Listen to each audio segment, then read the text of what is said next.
The pandemic has accelerated a 50-year problem in the making. Fewer and fewer teachers. Kara St. Cyr met with Kimberly Eckert, an educator working to close this alarming employment gap. Now a look into the causes and potential solutions. When did you get into teaching? I started teaching in 2008, but I took the long way around. I was actually in social work before I was a teacher. Yes, I went to law school before I was a teacher, so it took a while, but once I got there, it was a perfect fit. And I make sort of jokes now that I've never done more social work in my entire life, and I felt that from first day on the job. Wow, okay, so you've been teaching for a while. Yes, I have. So what's it been like, I guess, going from starting in 2008 to right now? It's incredible, and honestly, like, the students make it incredible, and the fact that I'm better at my job every year makes it more and more incredible. A lot of the needs and a lot of the challenges that we see now, they're not new. Whenever you say needs and challenges that haven't changed, what are you talking about? So some students need teachers. Students need great teachers that are effective every day, intentionally, every single day. So we know that. That's never going to change. The fact that we know that certain schools or certain areas are under-resourced, that has not changed.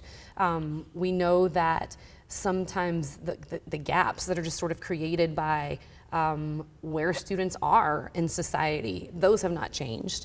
And right down to teacher shortage, the shortage of highly qualified teachers in classrooms, that hasn't changed. A lot of people are just now talking about the teacher shortage because of, I think, the pandemic and everything that's been unfolding afterwards. But when did this issue start? So teacher shortage, especially in high need areas that we just talked about, so special education, STEM, and again in rural areas, in urban areas, there's not been a time in my lifetime that has not been the case. I think sometimes it's blurry because people may have their students in a space where they were not touched by the shortage.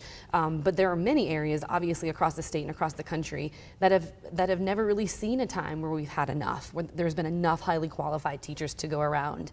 I think in the case of COVID and the mass exit of teachers from the profession, and the aftermath of that, and definitely the climate that we are seeing now, we're seeing that at even greater rates. Because it's just dwindling. But honestly, it's been decades. If you talk to teacher prep, they'll tell you their enrollment in programs has been dipping for decades as well. Why is this happening right now? Yeah. So the diminished interest in teaching, again, it's been going on for decades. And some of the issues we can kind of point to that are very obvious, like one, I think PDK did a poll in 2018, and it was released, and it talked about how that was the first year that over 54% of parents were actively discouraging their children from being teachers. 2019, which again, both of these polls came out before COVID, that was the year that the PDK poll noted that teachers were actively discouraging students from becoming teachers. So that's just sort of anecdotal. If you talk to students who are incredibly talented and ask them their views on being a teacher, they've probably been told at least once, don't be a teacher, you're wasting your talents, you're too good to be a teacher. So some of that's very obvious. Like we have been actively discouraging people from entering the profession or filtering them into other fields that don't have nearly the demand as we do in teaching. How does that affect children, though, if we don't have as many teachers and people are being discouraged to be teachers? Where does that leave them? It leaves them without an education, without a consistent means to understand the needs that the world has, and the understanding that they are the solutions to the problems. And I think if you don't have a consistent, experienced teacher who has the skills and the knowledge to help children reach their potential and become aware of the problems and become aware of the opportunities, then we're missing out on generations, I think, of students who will never understand how much we needed them to step up and step into the light and become a part of the world. Where do we go from here? What are the solutions? So just understanding that we would have more teachers if we wouldn't have as many barriers to people accessing, being able to step up to bat. We've taken some strides in Louisiana with that by eliminating like Praxis 1, Praxis Core, because that's a direct result of your K-12 education. If you have trouble passing sort of this basic thing, this basic test, that's a reflection on what did we do to teach you to get you ready for that.